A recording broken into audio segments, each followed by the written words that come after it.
Hello students, welcome back to Shikshastra. I am Lisha Thakur और आज की वीडियो में हम कंटिन्यू कर रहे हैं हमारा चैप्टर जो है chapter 1 of economics, the story of village Palampur. हमने अभी तक पढ़ लिया है काफ़ी सारे टॉपिक्स एंड एक मेजर पोर्शन जो चैप्टर का था about farming, and rightly so क्योंकि देश के अंदर भी ज़्यादातर जो लोग हैं वो फार्मिंग करते हैं। ज़्यादातर जो ऑक्यूपेशन है लोगों की वो फार्मिंग से रिलेटेड है, प्राइमरी एक्टिविटीज़ से रिलेटेड है, और नॉन फार्मिंग एक्टिविटीज़ धीरे धीरे करके बढ़ रही हैं देश में। सेकेंडरी एक्टिविटीज़ जैसे कि मैन्युफैक्चरिंग एंड टर्शरी एक्टिविटीज़ जैसे कि टीचिंग हो गया, या फिर और भी सर्विस बेस्ड जो बिजनेसेस होते हैं, सर्विसेज होती हैं, वो सारी की सारी बढ़ती जा रही हैं देश में, जो एग्रीकल्चर से कहीं ना कहीं रिलेटेड नहीं है। लेकिन तभी भी आज की डेट में भी हमारे देश में सबसे ज़्यादा एम्प्लॉयमेंट, सबसे ज़्यादा पैसे नहीं बोल रही हूँ मैं बोल रही हूँ एम्प्लॉयमेंट, मतलब जो रोज़गार देते हैं ज़्यादातर लोगों को, सबसे एक मेजॉरिटी लोगों को, वो है फार्मिंग। तो हमने उसके बारे में पढ़ लिया। पालमपुर में भी, इस गांव में भी, लाइक मोस्ट गांव्स, लाइक मोस्ट विलेजेस, सबसे ज़्यादा मेन जो टॉपिक होता है, सबसे ज़्यादा मेन जो सोर्स ऑफ इनकम होती है, सबसे ज़्यादा मेन जो यहाँ पे लोगों को एम्प्लॉयमेंट प्रोवाइड करती है एक्टिविटी, जो ऑक्यूपेशन होता है, वो है फार्मिंग। एंड उसको कैसे करते हैं, उसके क्या मेथड्स होते हैं, वो हम सीख चुके हैं पिछली वीडियोस में। आज की वीडियो में हम बात करने वाले हैं नॉन फार्मिंग एक्टिविटीज़ के बारे में। तो non farming activities, apart from farming, people in Palampur, apart मतलब अलग से, फार्मिंग के अलावा फार्मिंग के अलावा जो लोग हैं, people in Palampur are involved in various non-farming activities that contribute to the village's economy। अब इकोनॉमी में कंट्रीब्यूट करने के लिए सिर्फ फार्मिंग नहीं है, धीरे धीरे जैसे जैसे एक देश ग्रो होता है, एक देश अंडर डेवलप्ड से डेवलपिंग से डेवलप्ड स्टेज पे पहुंचता है, तो उस देश के अंदर इकोनॉमी बढ़ती है, एंड इकोनॉमी बढ़ती है, उसके इकोनॉमिक्स बढ़ते हैं, तो कहीं ना कहीं जो सेकेंडरी और टर्शरी एक्टिविटीज़ हैं वो भी उस देश की बढ़ती जाती हैं। अब जब सेकेंडरी और टर्शरी एक्टिविटीज़ बढ़ती हैं तो लोगों के पास ओपन होते हैं न्यू सोर्सेज ऑफ इनकम। अब जिन लोग के पास लैंड नहीं है, या फिर कम लैंड है, या फिर ऐसा लैंड है जो फर्टाइल नहीं है, वो लोग भी काफ़ी तरीके के न्यू एज काम कर सकते हैं, न्यू एज वर्क कर सकते हैं, एंड उन वर्क से अपनी जो इनकम है यहाँ पे वो लोग जनरेट कर सकते हैं। तो उसमें सबसे पहला हमारे पास जो ऑक्यूपेशन आता है that is dairy farming.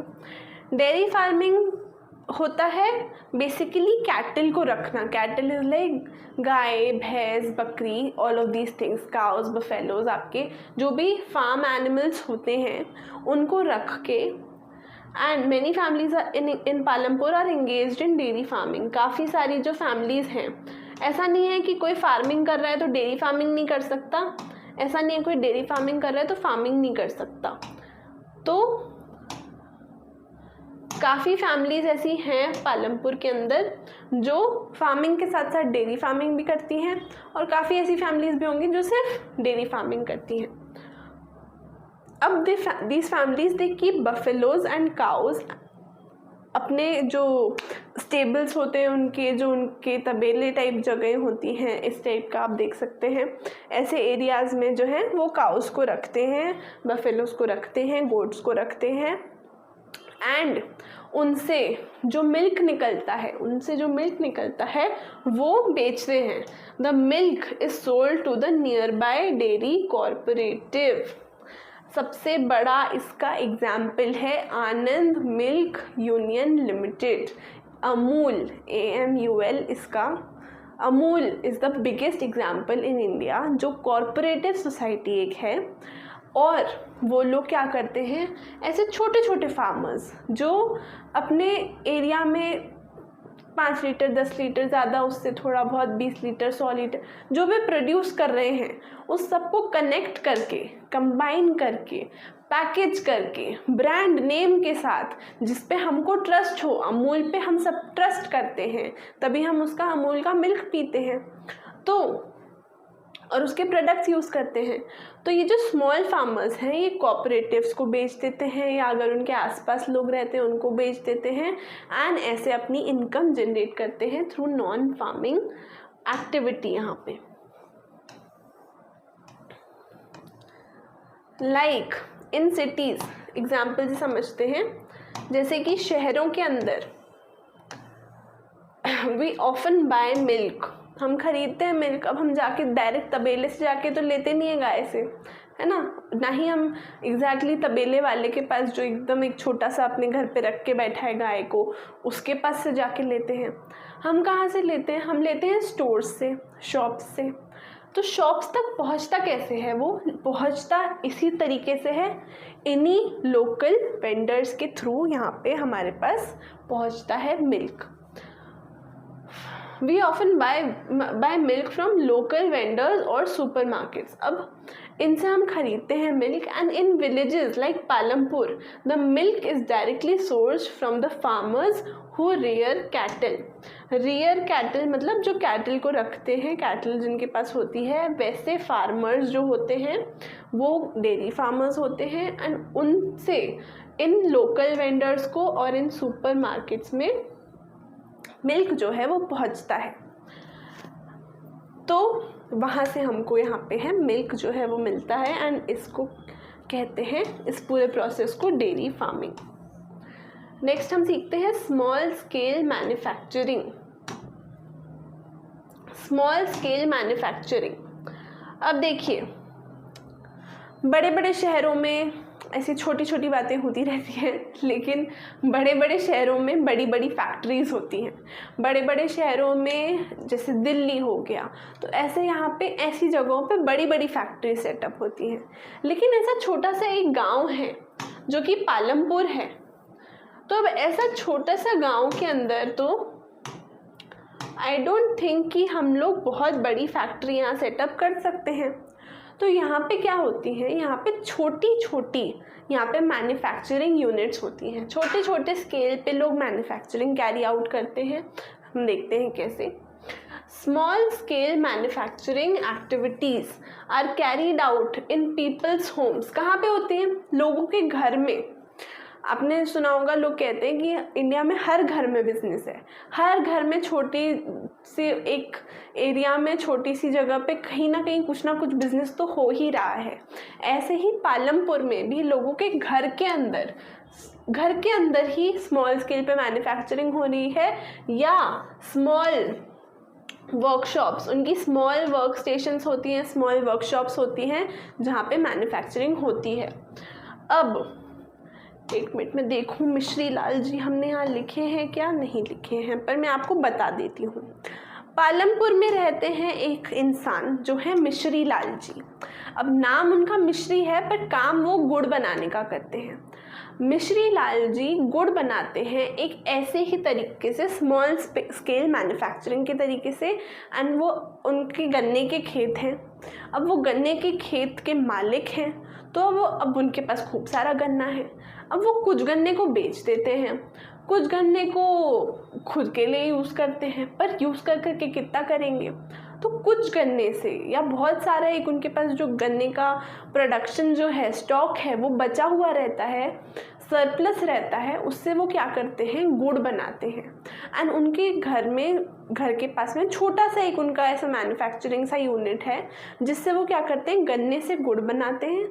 And वो गुड़ को आसपास के गांव जो हो गए, रायगंज हो गए या पालमपुर के अंदर भी फैमिलीज़ को या अलग अलग जगहों पे जाके उसको बेचते हैं। तो ये हमारा एग्जाम्पल हो गया एक स्मॉल स्केल मैन्युफैक्चरिंग का, जो कि करते हैं मिश्री लाल जी। ऐसे ही और भी बहुत सारे तरीके की मैन्युफैक्चरिंग छोटे छोटे लेवल पे हो सकती है। शक्कर बनाना या छोटी छोटी सी लाइक फैक्ट्रीज जिसमें छोटे छोटे चीज़ें लाइक डेली यूज़ की चीज़ें बन रही हैं। ओके, अचार बन रहा है, कहीं कुछ बन रहा है, तो that is small scale manufacturing. Examples जैसे और होते हैं weaving, pottery making, basket making, अब जैसे जूट होता है उससे बास्केट्स बनती हैं, और भी मटेरियल्स होते हैं, स्ट्रॉज होते हैं, स्ट्रॉज वो पीने वाला स्ट्रॉ नहीं, जो मटेरियल्स होते हैं स्ट्रॉज, उनसे बास्केट्स बनती हैं। और पॉटरी बनती है। पॉटरी क्या होती है? जो घड़े नहीं होते हैं, मिट्टी का घड़ा, आपने अगर देखा हो सर्दियों में, गर्मियों में हम बहुत यूज़ करते हैं, जो मिट्टी का अर्दन पॉट जिसको कहते हैं, एक अर्दन पॉट, मिट्टी का घड़ा हम यूज़ करते हैं। उससे क्या होता है, जो पानी है मिट्टी के अंदर, घड़े के अंदर, वो ठंडा रहता है, ठंडा हो जाता है। तो पॉटरी मेकिंग, सिलाई, बुनाई, कढ़ाई, वीविंग, ये सारे काम भी छोटे छोटे स्मॉल स्केल मैन्युफैक्चरिंग फर्म्स में किए जाते हैं। And these activities typically do not require much capital and are based on traditional skills. इनमें क्या होता है, ज़्यादा कैपिटल की रिक्वायरमेंट नहीं होती है, छोटी छोटी मशीनरी आपस में घर के लोग मिलके ही कर देते हैं। लाइक अगर किसी को वीविंग आती है, बुनाई कढ़ाई आती है, तो वो लगे हुए हैं घर पे, खुद ही कर रहे हैं, अपने बच्चों को भी सिखा रहे हैं और आसपास अपने दोस्तों को भी सिखा रहे हैं। सब ने मिलके एक ऐसे घर में ही यूनिट इस्टेब्लिश कर ली, कढ़ाई बुनाई कर रहे हैं, स्वेटर्स बना रहे हैं एंड खुद भी पहन रहे हैं, दूसरों को भी बेच रहे हैं। तो ये हो गया उनका small scale manufacturing. Like, think of a handicraft item you see in fairs. Handicraft क्या होता है? वो क्राफ्ट जो हैंड से बना हो, जैसे कि एक हैंड वोवन एक शॉल या एक हैंड वोवन स्वेटर जो बना है हाथों से कढ़ाई करके, तो वो हो गया, उस टाइप की चीज़ें होती हैं हैंडीक्राफ्ट्स। हैंडीक्राफ्ट्स में और भी बहुत सारी चीज़ें होती हैं, जैसे शो पीसेस हो गए, कारपेट्स हो गए, मैट्स हो गए, आपने देखा होगा। हैंड वोवन आजकल क्लचेस भी आते हैं, आजकल पर्सेस भी आते हैं, तो ये सब हो गए handicrafts. These items you see in fairs और एग्जीबिशंस, हम देखते हैं एग्जीबिशंस में, शहरों में भी हम देखते हैं। जो गाँव में सिली हुई चीज़ें होती हैं उनका, इनफैक्ट फॉरेन में भी एक बहुत बड़ा मार्केट है आजकल, क्योंकि वो बहुत ऑथेंटिक होती हैं, बहुत प्यार से बनाई हुई चीज़ें होती हैं, बहुत स्मॉल स्केल पे होती हैं, तो उसमें काफ़ी कस्टमाइज्ड भी होती हैं। वो काफ़ी एक हर पीस के पीछे एक ऑथेंटिक स्टोरी भी जुड़ी हुई होती है। तो these are very much loved in the foreign markets as well, and these are made by people in small scale manufacturing setups like those in Palampur. ये कहाँ बनती हैं सारी चीज़ें? स्मॉल स्केल मैन्युफैक्चरिंग में बनती हैं, जैसा कि होता है पालमपुर विलेज के अंदर। तो आई होप कि आपको ये समझ में आ गई होंगी एक्टिविटीज़। आज हमने पढ़ा है स्मॉल स्केल मैन्युफैक्चरिंग एंड हमने पढ़ा नॉन फार्मिंग एक्टिविटीज़ में एक और डेयरी फार्मिंग।